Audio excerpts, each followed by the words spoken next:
kembali akan menyajikan tutorial penggunaan atau pengoperasian program Mayobi versi 18 ya, yang pada kesempatan yang kedua ini kami akan menyajikan kelanjutan dari video pertama, yaitu entry data awal perusahaan dagang, yang pada kali ini, pada bagian kedua ini, ada beberapa hal sebagai kelanjutan dari entry data awal di video pertama. Pada video pertama sudah kita sajikan kemarin proses atau langkah-langkah, yaitu pada video pertama itu kita sajikan entry data identitas perusahaan, kemudian entry nama akun, daftar pajak, termin pembayaran, link account, entry data customer, entry data supplier, dan entry data persediaan. Pada kesempatan bagian kedua ini kita lanjutkan, yaitu entry saldo awal neraca saldo, entry saldo customer, entry saldo supplier, dan entry saldo persediaan. Oleh karena itu ada data yang sudah kita sediakan di sini ya. Di antaranya yang kita sudah sediakan di sini, yang pertama yaitu daftar neraca saldo. Ini sudah kita sediakan daftar neraca saldo. Kemudian yang sudah kita sediakan juga yaitu daftar saldo hutang dagang. Ini pada bagian pertama saldo hutang dagang ini ya, 30 November 2018. Kemudian saldo 30 November, saldo persediaannya ini sudah kita sediakan ya. Kemudian kita sediakan berikutnya saldo piutang dagang. Itu diantaranya data yang perlu kita sediakan untuk entry dengan program Mayobi pada bagian kedua ini. Langsung saja kita buka program Mayobi ya. Kita buka dari layar utama. Di sini ada sudah program Mayobi-nya. Kita double klik Mayobi Accounting versi 18 edition. Di sini sudah ada muncul menu pembuka, ada open, ada create, dan seterusnya. Kalau pada bagian pertama kita mulai dari menu create karena kita ingin membuat data awal perusahaan. Pada bagian kedua ini kita klik open, kita akan membuka data yang sudah kita entry sebelumnya, data file perusahaan. Kita klik open ya. Kita tunggu sebentar. Nah, di sini nanti akan tampil data perusahaan yang sudah kita entry sebelumnya. Pada kesempatan sebelumnya itu kita simpan di directory D dengan nama PT Cahaya. Kita double klik. Sini ada password, kita abaikan. Kita klik saja, langsung sudah tampil ya, PT Cahaya di menu command centernya. Pada kesempatan bagian pertama sudah kita entry daftar akun. Ini bisa kita buka kembali daftar akunnya yang sudah kita entry, account list. Ini daftar akun sudah kita entry ya. Kemudian kita entry daftar supplier dan daftar customer. Ini daftar customer, ini daftar supplier, sudah kita entry. Langkah prosesnya sudah kita jelaskan pada video yang pertama. Untuk berikutnya ini kita langsung saja. Untuk yang pertama kita akan entry saldo yang terdapat di neraca saldo. Langkah proses awalnya, klik menu utama setup, kemudian klik balance ya, kemudian klik account opening balance. Kita klik, muncul daftar akun yang sudah kita enter sebelumnya. Pada bagian atas ini ada akun aset ya. Aset ini harta. Harta ini kalau kita perhatikan digit awal nomor akunnya 1 ya. Jadi setiap digit awal nomor akunnya 1 termasuk kelompok harta. Kemudian liability piutang ya. Digit awalnya 2, kemudian equity kalau kita tarik ke bawah ya, tampil equity 3, income 4, dan seterusnya sampai nanti order expense. Pada neraca saldo yang perlu kita perhatikan, di bawahnya ada totalnya ya. Ketika total debit dan total kredit seimbang, maka posisi di sini 0 ya. Tetapi apabila kita mengenter data, seluruh nilai sudah kita masukkan, di sini tidak 0, berarti ada kesalahan dalam kita mengentry neraca saldo. Kesalahan itu juga bisa disebabkan karena salah meletakkan posisi antara debit dan kredit ya. Seharusnya kita entry di debit tapi kita letakkan di kredit. Kemudian kita salah dalam mengentry jumlah nilainya. Misalnya 1 juta kita entry kelebihan 0 jadi 10 juta. Itu diantara kesalahan yang menyebabkan neraca saldo tidak balance. Jadi untuk melihat balance atau tidaknya neraca saldo yang sudah kita entry, lihat pada bagian bawah. Kalau 0 berarti seluruhnya sudah balance ketika kita entry ya. Kita langsung saja.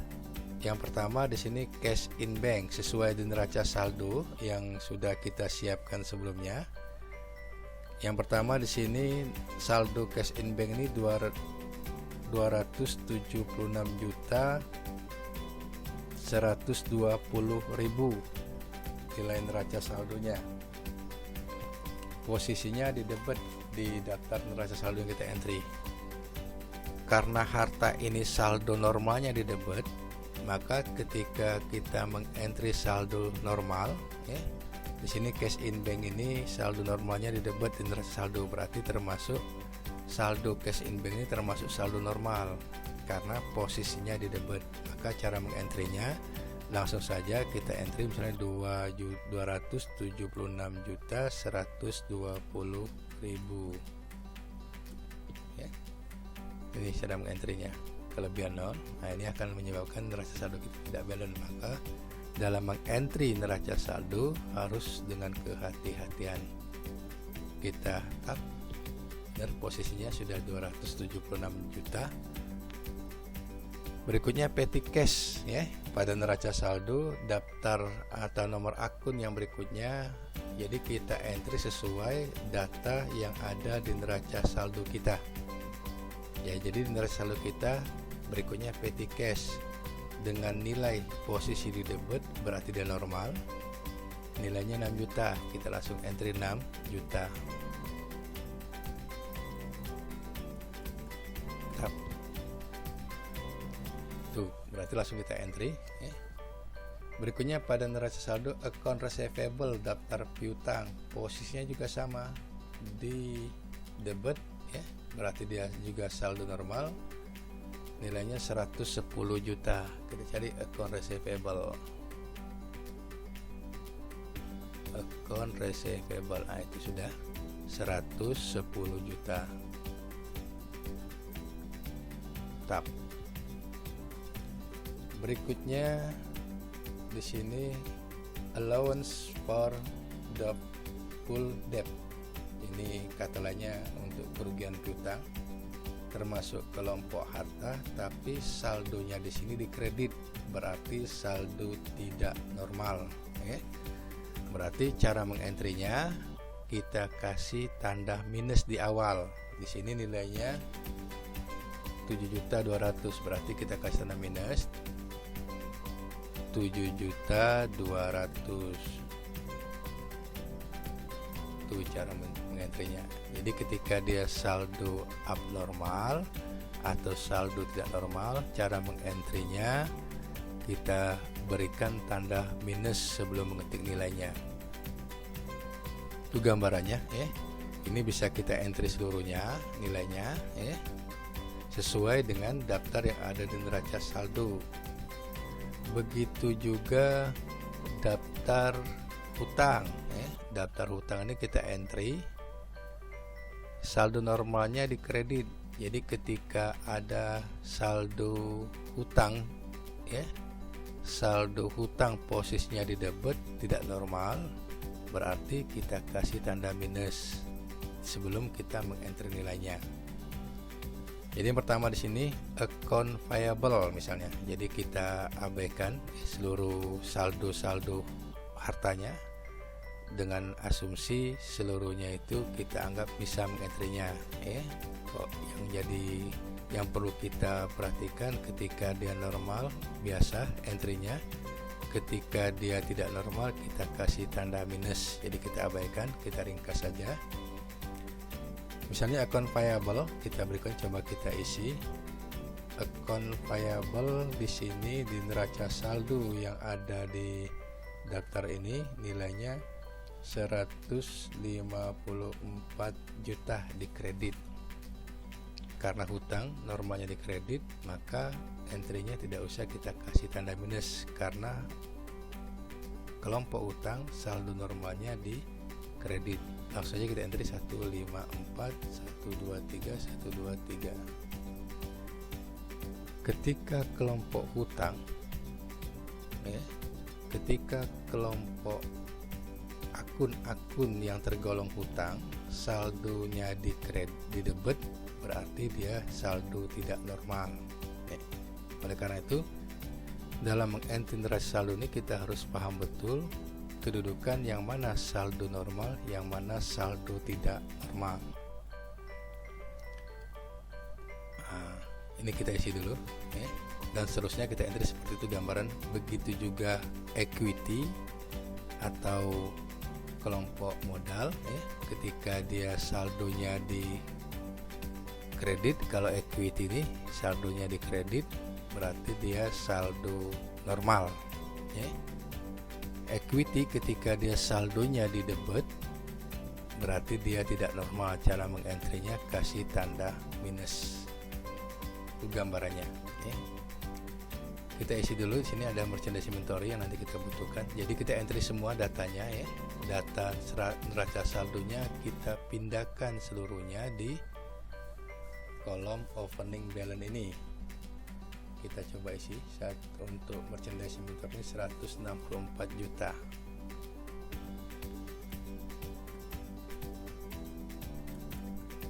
Coba isi 164 juta. Jadi kita isi semua. Ketika sudah terisi semua, kita perhatikan di bawahnya tidak bersaldo 0, berarti ada kesalahan kita mengentrynya. Tapi ketika kita mengentrynya dengan benar, dengan asumsi data nilainya benar, tidak kurang daripada nilai-nilai yang ada, misalnya tidak kelebihan 0 dan sebagainya, kemudian pemahaman terhadap saldo tidak normal dan saldo normal sudah kita entry sesuai dengan kedudukan saldonya, maka di sini di nilai akhir ini pasti 0. Kenapa di sini tidak 0? Karena seluruhnya belum kita entry. Oleh karena itu sebaiknya kita entry seluruhnya, karena kita sifatnya sekedar untuk penyampaian materi, jadi kita abaikan dulu. Nanti pada prakteknya diisi seluruhnya, kita anggap selesai seluruhnya, klik OK. Nah, seperti itu cara kita mengentry neraca saldo. Kemudian berikutnya kita akan mengentry daftar saldo customer. Untuk mengentry daftar saldo customer, caranya klik setup, balance, kita ke customer balance, masih 0. Di sini ada jumlahnya 110. Nilai ini sumbernya dari neraca saldo yang baru kita entry. Kita lihat sini, customer ini kaitannya dengan account receivable. Kita lihat di sini misalnya, kita lihat dulu. Pada daftar akun yang sudah kita entry tadi, di sini menunjukkan saldo account receivable 110. Jadi pada neraca saldo ini gambaran total piutang 110 juta. Kemudian pada customer ini, pada balance customer balance, ini ada totalnya 110 juta. Nah, di sini fungsinya di customer balance ini fungsinya ini kalau di manual sama dengan daftar saldo piutang, yaitu nilai 110 juta ini disebarkan ke beberapa pelanggan. Artinya dengan siapa saja piutang perusahaan ini yang nilainya 110 juta ini dengan beberapa pelanggan yang sudah ada ini, kita entry daftar pelanggannya ya. Pada daftar pelanggan di sini daftar saldo piutang yang pertama untuk toko Andani 44 juta ya. Untuk saldo piutang toko Andani 44 juta. Jadi kita bisa lakukan klik ADD sales, kita isikan saldonya, nama perusahaannya toko Andani, nomor invoice-nya jangan lupa sesuai dengan apa yang tertera di daftar. Nomor invoice di sini FPJ 11 nomor faktur invoice ini. Biasanya sudah disediakan di kolom daftar saldo kalau kita mengerjakan kasus perusahaan dagang pada uji kompetensi, sudah disediakan. Tanggal untuk tanggal ini yang perlu kita perhatikan, yang pertama kita cek dulu ya. Untuk tanggal ini kita cek dulu, periode yang kita gunakan ini periode information yaitu 2019. Berarti seluruhnya nanti tanggal ini kita buat 2019. Kita anggap misalnya toko Andani ini punya piutang dagang atas transaksi nomor faktur FPJ 11 tertanggal 20 November 2019. Kita entry ya, 20 November 2019. Jadi tanggal ini sesuai tanggal faktur. Faktur itu bukti kredit ya. Faktur itu keluar menyatakan bahwasanya pada hari dan tanggal yang tersebut di sini telah terjadi transaksi penjualan barang dagangan secara kredit. Customer PO ini merupakan nomor purchase order, nomor pesanan pembelian sebelumnya. Jadi penjualan ini tentu terlebih dahulu ada surat permintaan dari pihak pembeli, maka ketika sudah disetujui baru kita laksanakan transaksi penjualan dengan pihak pembeli. Biasanya pada surat pertama ada nomor suratnya, kalau ada kita kasih PO, kalau tidak ada di contoh soal kita abaikan, tidak jadi masalah. Berikutnya memo, kita abaikan saja customer PO, itu nomor purchase order ya. Berikutnya memo kita isi saldo awal karena kita baru mengentry saldo awal piutang. Di sini nilai piutangnya 44 juta totalnya. 44 juta ini sudah include pajak. Artinya di nilai 44 juta ini ketika dinyatakan sudah ada pajak di dalamnya, maka ini kita kasih tax not reportable, kita kasih NT. Kalau seperti ini total including tax, ini maksudnya nilai yang ada di sini atau nilai yang 44 juta ini sudah termasuk pajak. Ketika nilai 44 juta ini baru hanya sekedar harga jual, belum termasuk pajak, maka di sini kita informasikan nilai PPN-nya.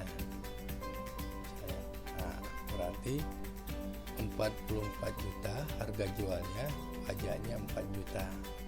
Kalau seandainya yang pada contoh soal yang diberikan pada kita dinyatakan bahwasanya 44 juta ini harga jualnya belum termasuk PPN. Kalau sudah termasuk PPN, maka di sini kita ganti dengan not reportable. Karena pada soal kita sudah termasuk PPN, 44 juta ini sudah include pajak, maka ini kita kasih NT. Oke, berikutnya kita record. Kita record, ada informasi apa di sini? Klik record, klik OK. Nah, sudah ada nilai 44 juta. Nilai 110 sudah berkurang. Kita lanjutkan pada yang keduanya. Toko di sini toko Bahana. Toko Bahana ini nilainya 33 juta, sama prosesnya. Jadi kita ulangi, proses sama. Klik ADD Cell, kemudian kita isi nama customernya Toko Bahana, kita isi nomor fakturnya, biasanya sudah disediakan di contoh soalnya, misalnya FPJ 12,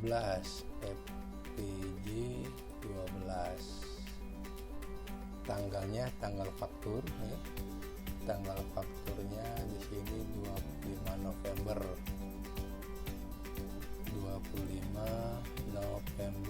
kita isikan tahunnya 2019, tekan tombol tab. Customer PO nya kosong karena tidak ada informasi nilai nomor customer PO nya, kita kosongkan. Sini kita isi saldo awal,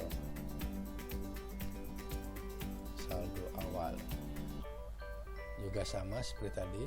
Nilai di sini sudah include pajak, nilainya 33 juta.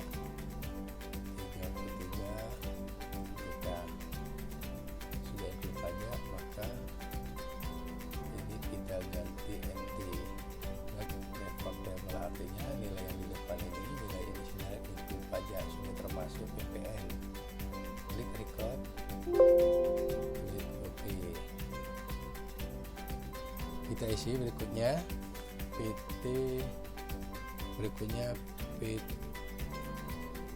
Toko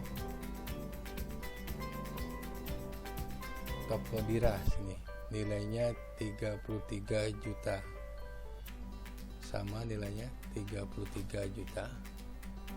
Ada sales, kita ambil Toko Dira, kita kasih di sini nomor fakturnya FPJ 13 misalnya. Tanggalnya di sini tertera 30 November 2019, 30 November 2019. Ini kita saldo awal, kemudian nilainya sama dengan nilai tadi 33 juta.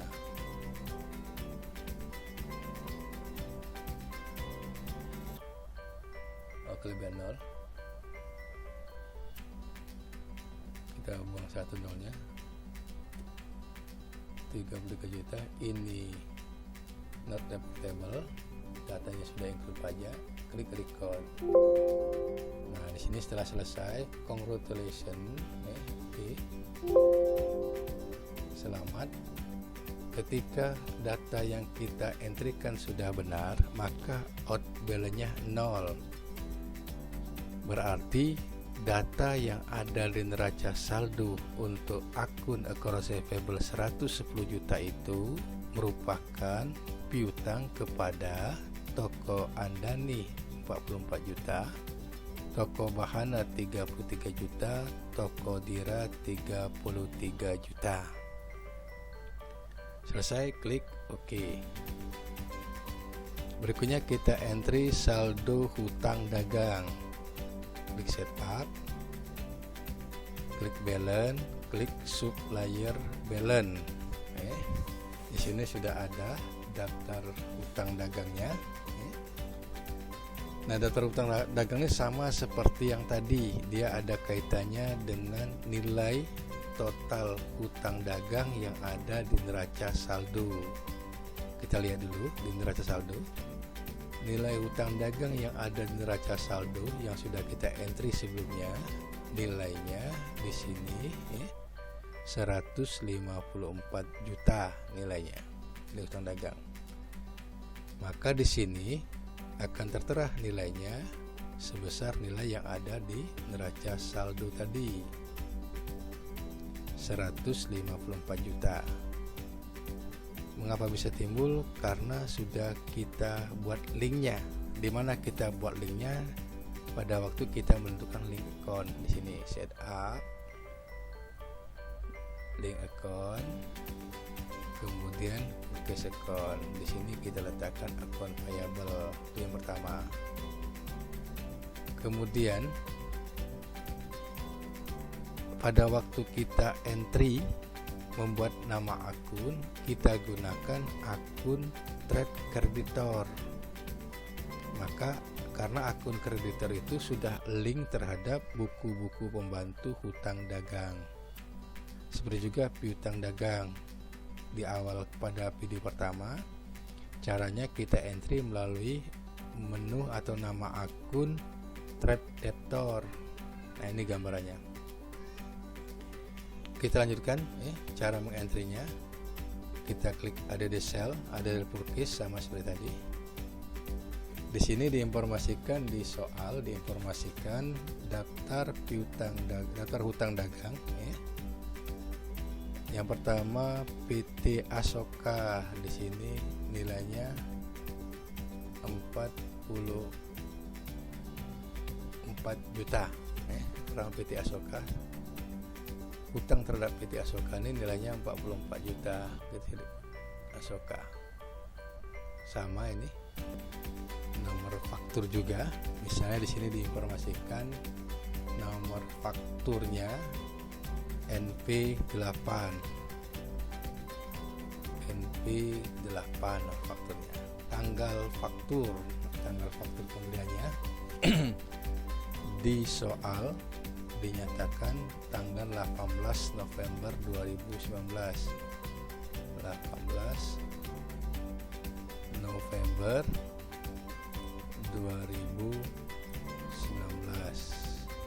Sama ini maksudnya. Saldo awal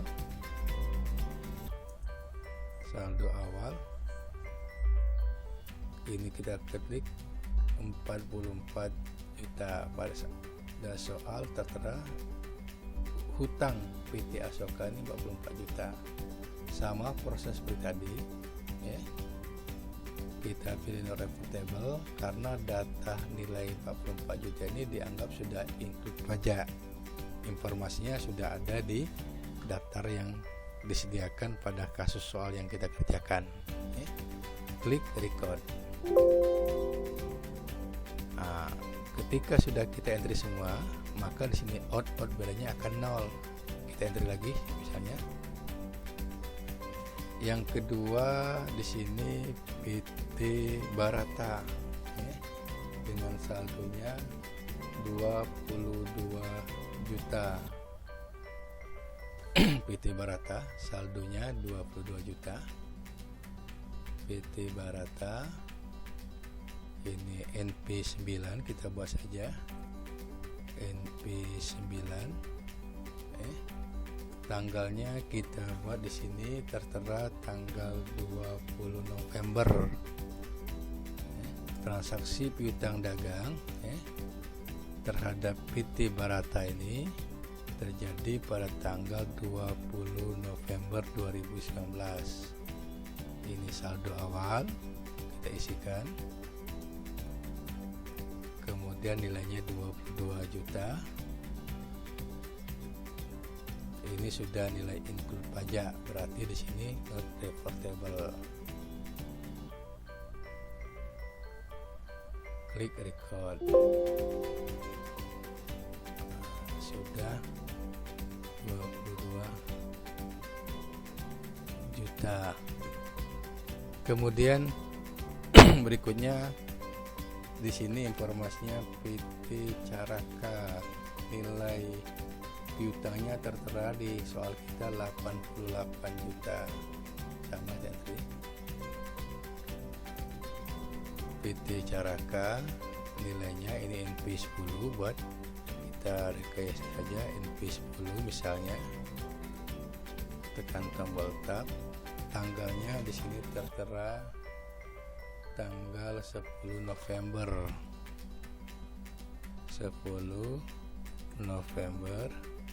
2019 ya. Sini buat saldo awal,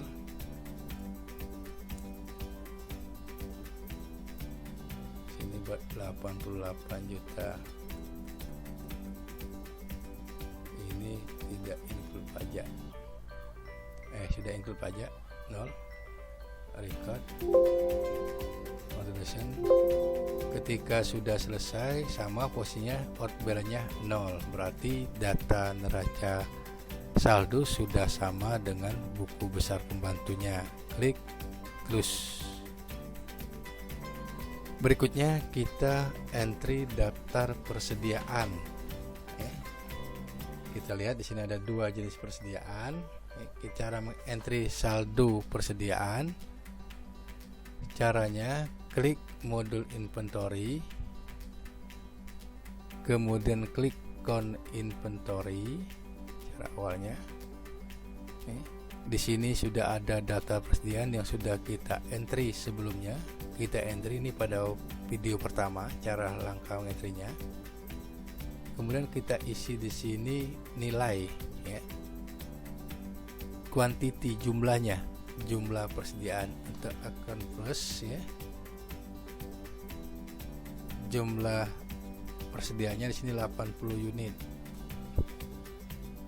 Kita isi 80 unit. 80 unit. Kita isi di sini. Ini 70 unit. Sesuai dengan tekan tombol tab. Kemudian setelah kita isi saldo kuantitinya, saldo jumlah persediaannya, kita klik adjust inventory. Pada bagian bawah ini ada adjust inventory, kita klik. Kemudian di sini tampil untuk informasi penyesuaiannya disesuaikan di merchandise inventory. Kita linkkan di merchandise inventory. Ingat linknya, link ke merchandise inventory.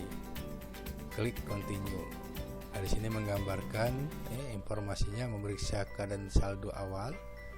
Ini menggambarkan informasi bahwasanya sebelumnya tidak ada, sebelum kita entry nilai saldo ini, sebelumnya belum ada saldo-saldonya. Maka ini informasinya, artinya saldo awal ini kita entry untuk yang pertama kalinya. Ini informasi di sini diantaranya pengertian yang dapat saya sampaikan. Kemudian klik opening balance. Nah, di sini baru kita isikan nilai harganya. Untuk barang yang pertama yang 80 unit, nilainya di sini nilainya 1 juta. Harga belinya 1 juta. Harga belinya 1 juta. Tab. Totalnya langsung. Nah, ini kita linkkan ke merchandise inventory tadi. Ini linknya ke merchandise inventory. Sudah kita buat di awal tadi. Kemudian ini kita langsung saja isi yang kedua.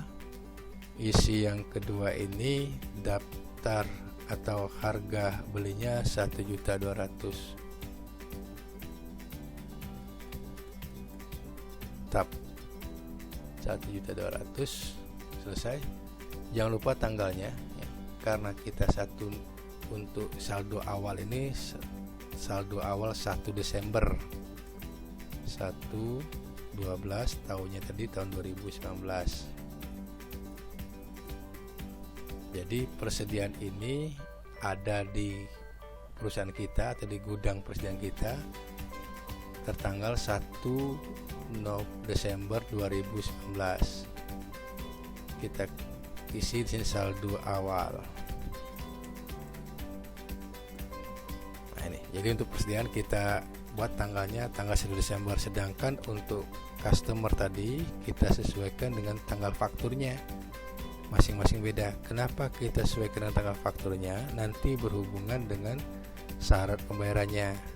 Pada waktu yang bersangkutan bayar, kita sesuaikan, nanti dia bisa menyesuaikan dengan syarat misalnya 210 N30 dan seterusnya. Tapi untuk persediaan ini kita isikan 1 Desember 2019. Artinya persediaan ini tersedia atau ada di perusahaan kita tertanggal 1 Desember 2019. Klik record. Demikianlah yang dapat saya sajikan pada video yang kedua ini.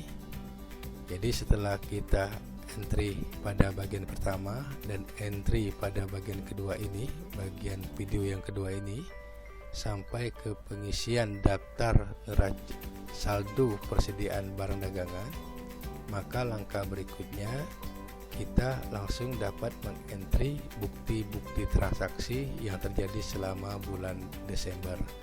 Untuk entry bukti transaksi nanti kita akan jelaskan berikutnya pada video bagian ketiga.